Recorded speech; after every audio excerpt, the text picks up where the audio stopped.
Question 2. How does your media product represent particular social groups? Well, my character Johnny represents the modern youth aged between 14 to 20.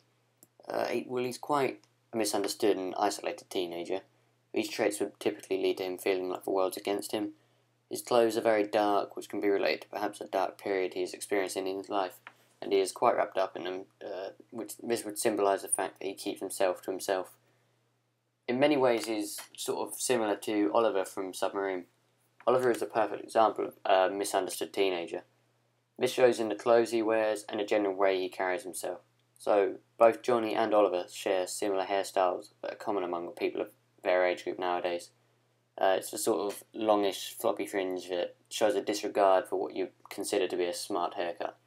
You can see that Oliver is wearing a very similar coat to Johnny as well. Again, this is done up and black. The dark colours would represent their depressed feelings, perhaps towards society or anyone else they want to blame. Johnny also has similarities to JJ from the UK series Skins. Although emotionally they are both rather similar, JJ's more outgoing, he has a sort of cheery personality and that shines through in the brighter clothes that he chooses to wear. The zigzag type pattern that you can see on his shirt here mirrors his feelings at the time.